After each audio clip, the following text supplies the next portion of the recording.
ባራክ ኃይለኛ ችግር ውስጥ ወድቃለች። በመጨረሻም ፍቅረኛዋ የካድር አባት ማን እንደሆነ ከታወቀ በኋላ ሰራትም ቢሆን ቲቤትን ድብድብ አድርገውት ከፎቅ ላይ ወርውሮታል። ቲቤት በሞትና በህይወት መካከል ላይ ያለ ነበር ጥሎት የሄደው። ባራክ ደግሞ በአንድ በኩል ልጆቿን ይዛ ለማምለጥ ጥረት እያደረገች ነው። የሀያልንም ቢሆን የኤኪምንም ስልክ ወርውራባቸዋለች። ልጆቿ ከአባታቸው ጋር በስልክ እንዳይገናኙ አርጋቸዋለች። በቀጥታ እየሮጠች የመጣችው ደግሞ ወደ ባንክ ነው። ቶሎ ብላ በፍጥነት ከኢስታንቡል ትወጣ እየሞከረች ነው። ይህም ቢያንስ ሰራት ይረጋጋል ብላም እስከምታስብ ድረስ ሰራት ደግሞ በአንድ በኩል የቲቤትን ጉዳይ ከጨረሰ በኋላ ወደ ቤት ሲመጣ ዘይነብን ነበር ያገኘው። ዘይነብ በጣም ስለምትወደው ባንዴ ነበር ያለቀሰችው። ግን ደግሞ ልጆቹን ማዳን ይፈልጋል። ከዛ በኋላ ድንገት ነበረ ወደ እየተንቀሳቀሰ ያለ የተደወለለት። ሀያል በሌላ ሰው ስልክ ደወለችለት። ደውላለት ያለችበትን ቦታ ነገረችው። እሱ በፍጥነት ወደዛ ቦታ እየሄደ ነው። ባንኮቹ ደግሞ ቀደም ብለው ለሰራት ደውለውለታል። ባለቤት መታለች፣ ገንዘብ እየጠየቀች ነው፣ ያላንተ ፊርማ እንስጣት ወይ ሲሉት ትንሽ አዘግዩት፣ እዛ በወሬ ጠመዷት፣ እሺ እንዳትሄድ አድርጓት እያለ ነበረ። በፍጥነት እዛ ቦታ ላይ ለመድረስ መኪናውን እያበረረ ነበር። ነገር ግን መሀል መንገድ ላይ ነበረ። ትራፊኮች፣ ፖሊሶች መንገድ ዘግተው ለፍተሻ ለቼክአፕ ቀስ ብላችሁ መኪናችሁን አቀዝቅዙና ቆሙ እያሉ ነበረው። ሰራትም እዚህ ጋር መኪናውን ማቀዝቀዝ አለበት። ፖሊሱ ድንገት መጣ። እስኪ መንጃ ፈቃድን እያለው ነበረ። ተቀበለው፣ አየው፣ መታወቂያውንም አየው። ፍጥጥ ብሎ ሰራትንም እያየው መታወቂያውንም እየተመለከተ እጁን ደሞ አየው። የሰራት እጅ ትንሽ ደማምተዋል። ቲቤትን እየደበደበበት። ከዛ በኋላ ዘይነብ ነበረ አይደለም መጀመሪያው ነው በስነ ስርዓት ከእናትህ ጋር ቁጭ ብለህ ማውራት አለብህ። ምነው ተናዶ ግድግዳ መደብደብ ማለት? ዝም ብለህ አንተ መሰባሰቡ መናደድና መበሳጨት አለብህ እንዴ? ራስን እኮ አንዳንዴ እኮ ማረጋጋት እኮ አለብህ ስትል ነበረ። ዞር ብሎ ተመለከታት። ፖሊሱም ዘይነብን እያዳመጠ ነበረ። ከዛ እጁን ተመለከተ። ፖሊሱ ምን እንደተፈጠረ ትንሽ የገባ ይመስላል። ከዛም በኋላ መልካም መንገድ ይሆንላችሁ እያላቸው መታወቂያ መለሰላቸው። ቶሎ ይንቀሳቀሳሉ። ሴቪን በሌላ በኩል እች ልጅ ምን አገባት ሲጀመር እንዴ ባራኬ የራሷ ቤት አይደል እንዴ? ልጆቿ የራሷ የገዛ ልጆች አይደል? የሆነ ነገርም አለባት፣ ችግር አለባት። በቃ ልትበጠብጠን የመጣችሁ ትላለች እናቴ ሴቪ። ምናልባት ልጅቷ ትክክል ብትሆንስ፣ ዘይነብ ትክክል ብትሆንስ፣ ታዲያ ለምንድን ነው የጂያንም የባራክም ስልክ የማይሰራው? ለብሮ ስልካቸውን የማይመልሱት ስትል ነበር። ከዛ ሴቪ ቆይ አንዴ የቤቱን ሰራተኞች ልጠይቃቸው እስኪ የት እንደሄደች ይነግሩናል እያለች ትንቀሳቀሳለች። በድንገት ነበረ የዘይነብ እናት ረፊቃ ቤት የደረሰችው። ከታክሲ እየወረደች ነበረ። አሀ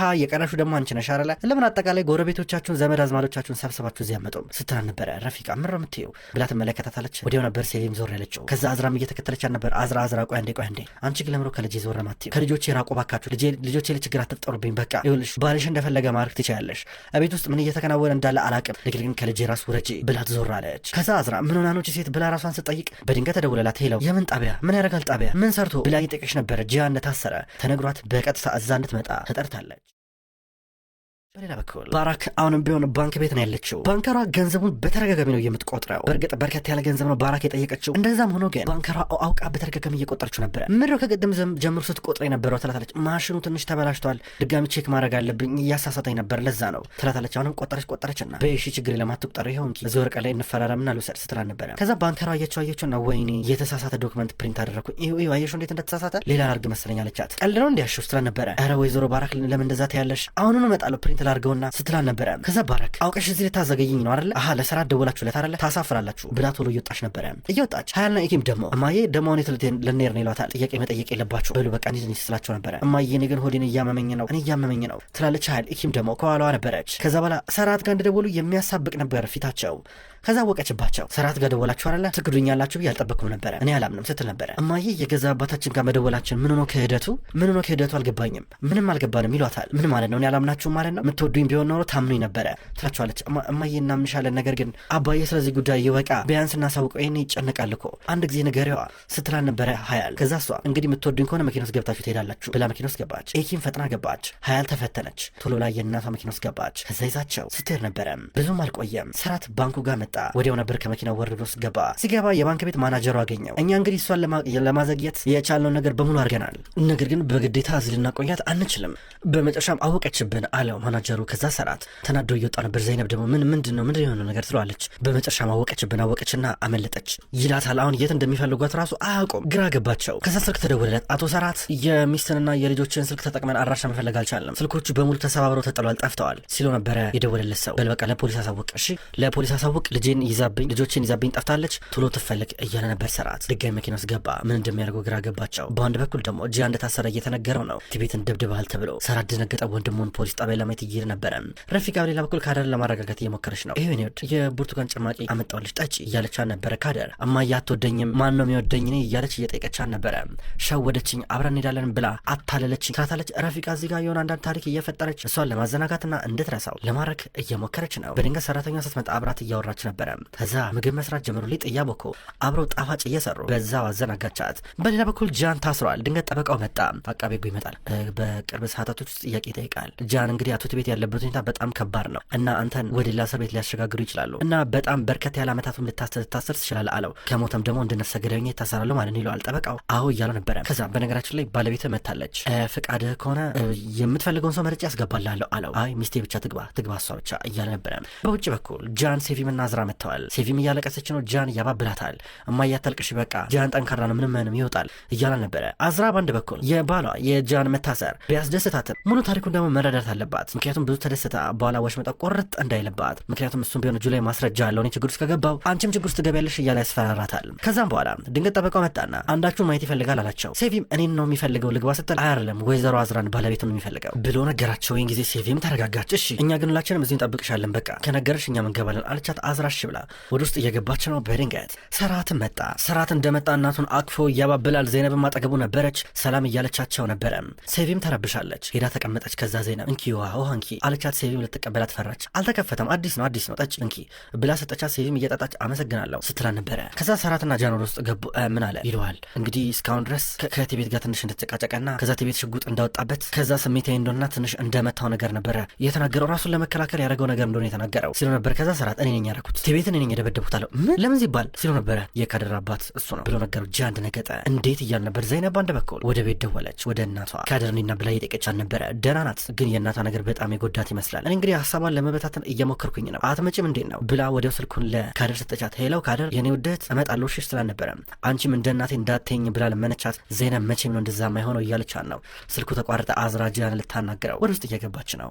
ሁለቱም ተገናኙ። ጃን ምንድን ያደረግከው? ምንድን የሰራኸው? እንዴት ነው ከስራ ባልደረባ ጋር የምትጣላው? ቲቤት እኮ በጣም ታዋቂ ሰው እኮ ነው። እንዴት በቀላሉ ከዚህ እወጣለሁ ትላለህ አለችው። እወጣለሁ ምንም እንዳታስቢ። እንግዲህ ያው ስበሳጭና ስናደድ ምን ማድረግ እንደምችል አየሻረል። አሁን እኔ አልናደድ፣ እኔን ከነካኩኝ የምን ነገር ነው የሚፈጠረው? እንደዚህ ውልቅልቅ ነው ማድረገው። እናም ብዙ ዓመት ሊፈርድብኝ ይችላል። ይሄ ማለት ውዷ ሚስቴ እንዴት ነው እኔ እዛ እስር ቤት ገብቼ ለብዙ ዓመት ሳሳለፍ አንቺ አጠብቅኝም?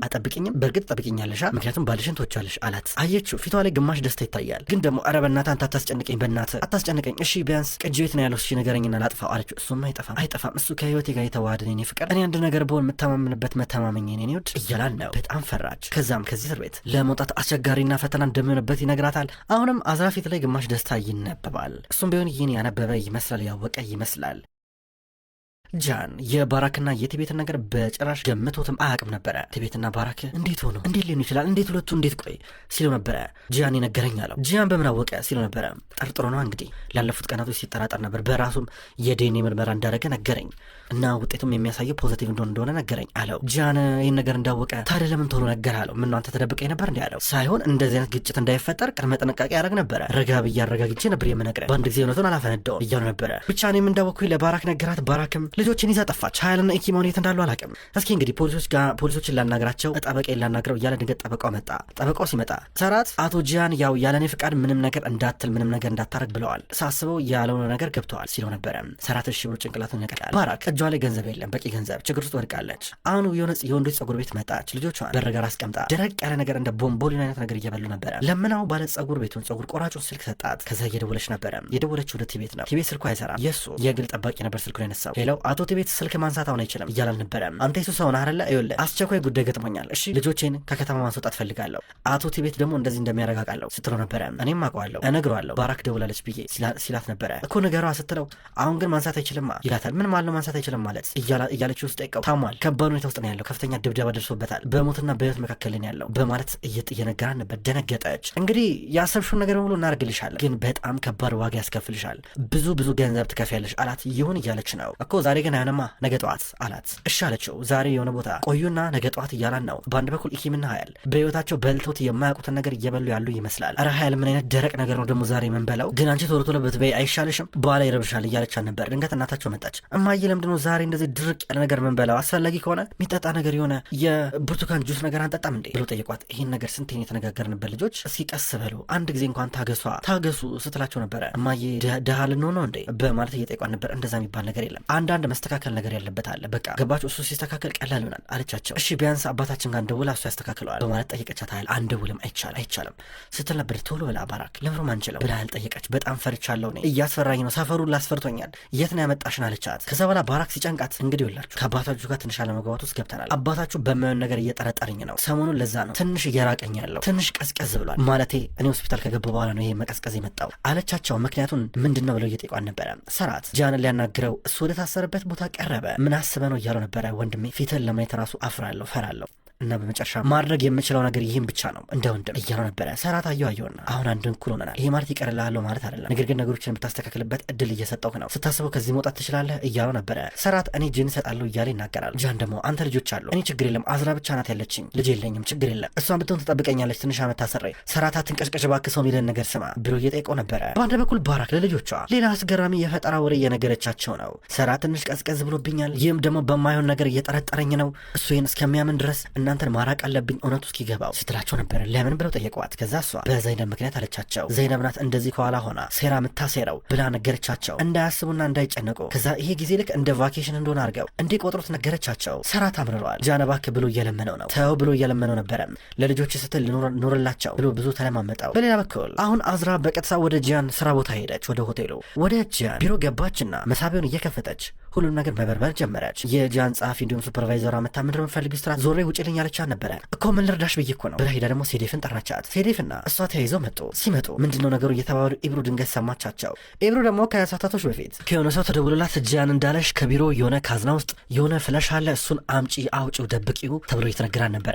እሷ ወዲያው ነበር ገብታ ፍለሹን የወሰደችው። ጂያን ያምነኛል ማለት ነው ብላ ለራሷ ልዩ ኮንፊደንስ ተሰማት። ከዛ ፍለሹን ይዛ ወደ ራሷ ላፕቶፕ አመጣችሁ። ሰካችሁ ስትሰካው ፓስዋርድ ያስፈልገዋል። ይህን ሁሉ ነገር ስታረግ በድንገት ሱፐርቫይዘሯ አይታት ነበር፣ በተለይ ፍለሹን ስትወስደው። አሁን ከዛ አዝራ እየፈለገች ሌላ የገባ ሰው አለ ወይ ተብላ ስትጠይቅ ድንገት ኢብሩ ቅድም ፋይል ልታመጣ ገብታ እንደነበር ተነገራት። ኢብሩ ማምለጥ አለባት ቶሎ ብላ ወጣች። አዝራ ልትፈልጋት እየመጣች ነበረ። ሰራት የወንድሙን ነገር በጥብቀትና በጥልቀት እየተከታተለ ነው ያለው። በአንድ በኩል ደግሞ ሴት ልጆቹም ተሰውሯል፣ ለጠበቃው አመልክታውን ነው እያለ እየነገረው ነው በፍጥነት እንዲፈለጉ። አዝራ ደግሞ በመጨረሻም ኢብሩ እዚህ ቢሮ ገብታ እንደነበር ስትሰማ እሷን ፈልጋ ስትመጣ ኢብሩ እንደወጣች ይነገራታል። ተናዳ በቀጥታ ትመለሳለች። ክብራትና ክብራን ውድ ተመልካቾች በዛሬው ዕለት ወደ እናንተ የታመሙ አበቦች የሚሰኘው ድራማ በዚህ መልኩ ወደ እናንተ አድርሻለሁ። ክብራን ተመልካቾች ኋላ የታመሙ አበቦች የሚሰኘውን አስገራሚ ደስ የሚል የፍቅር የቱርክ ድራማ ወደ እናንተ ይዞ ይመጣል። ቀኑን ጠብቄ እኔ ወደ እናንተ አድርሳለሁ። የታመሙ አበቦች እንዲሁም ሌሎች ተከታታይ ድራማ ክፍሎች በቀጣይ ወደ እናንተ ይደርሳል። በቀጣይ በአዲስ ቪዲዮ እስከምንገናኝ ድረስ በያላችሁበት መልካም ቆይታ ይሁን።